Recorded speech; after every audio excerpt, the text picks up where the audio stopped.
Hello and welcome back to Particular Pixels. I'm Charling and this is my review of the early access version of Hidden Deep. What is this game, how much does it cost, and whether or not I think it is worth picking up? Well, after having played through the campaign in the game twice and some of the challenge mission, as well as having played the beta, here are my thoughts.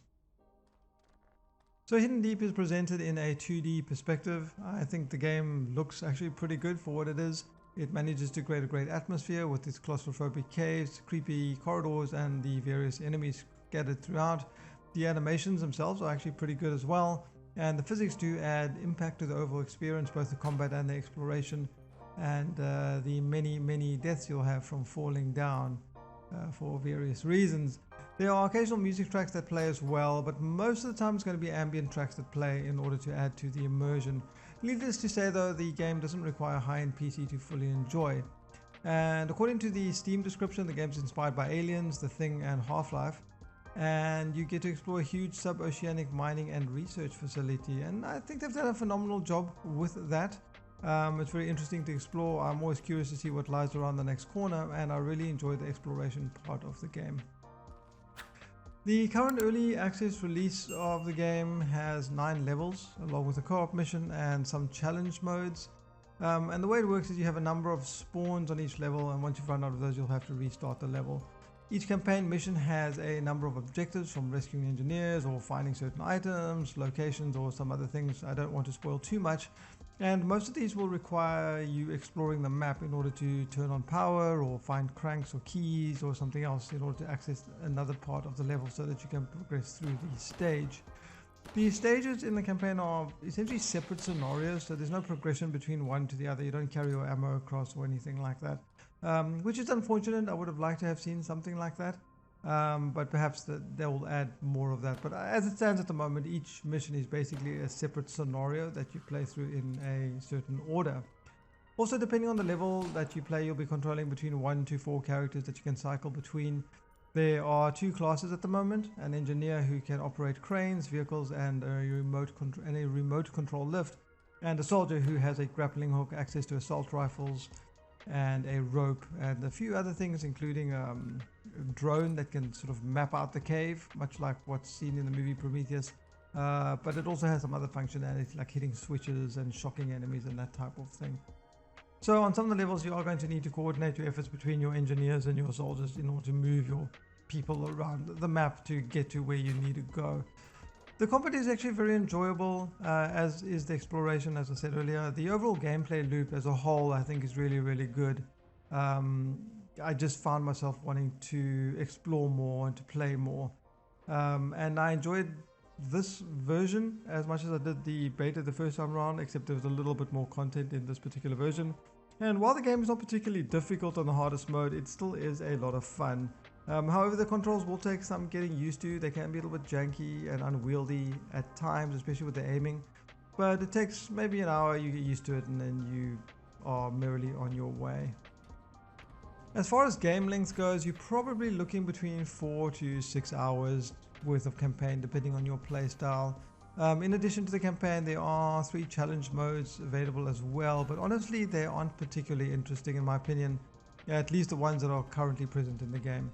The first one is to hunt 3 enemies on a big empty map, so it's basically traveling around and grappling around until you find them and kill them. That's basically it. It's felt like a complete waste of time, if I have to be honest. The second type of mission tasks you with finding an item. Thankfully, there are enemy spawns scattered throughout the map, so there is some combat involved until you find this thing and then get to the exit. It can be played a few times, I suppose, and it's entertaining, but I don't think it has longevity to be interesting for very long. And the final challenge is a time-limited mission where you have to get rid of, I think it's radioactive materials, and dump them off into these chutes before the time runs out. Kind of based on one or two of the missions at least in the campaign. And it was kind of okay, but I don't see myself playing that a lot, to be honest. There's also a co-op mode in the game, which is a nice addition, I think. The co-op is split screen local, but can be played via Steam Remote Play. But unfortunately, the split screen makes it hard to see because the game's already quite small as it is. and when they split the screen it's even smaller, and so aiming at small things like the crawling worms and things can be a little bit difficult, especially when there are a lot of mobs on the screen. So that can make some situations a little bit more difficult than they need to be. The bigger issue with this mode is that one of the players is going to have to use the gamepad, and playing this game with a gamepad is just awful. The increments when moving the analog stick to aim are so large it's impossible to aim precisely. And in addition to this, when using a gamepad, you cannot extend the range up or down of your screen like you can with the mouse. If you move your mouse to the edge of the screen extends further to the right or the left or up or down or whatever it is. You can't do this with the gamepad, which makes it even harder, on top of the aiming being a big issue. And what this means is that when you end up playing co-op, it's going to be very frustrating and unfun in any mode that allows for co-op functionality, because someone is going to have to use this gamepad. The developer has stated that the game was designed around the use of the mouse and the keyboard, and that the gamepad support was only added for local co-op and still needs a lot of work, and I would have to wholeheartedly agree with that.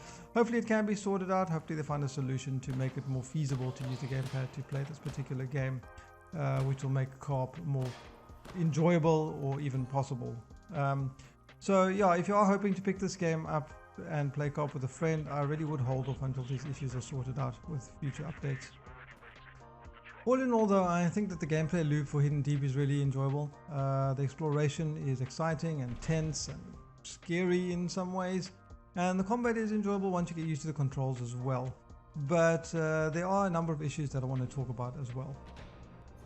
So aside from the gameplay issue I just mentioned, another problem I came across once or twice was my engineer died too far away from a remote control lift, which means he couldn't get back to the lift to control it, and the lift wasn't where it needed to be, so neither him or my soldier could get to the next section of the stage, which essentially forced me to restart the stage.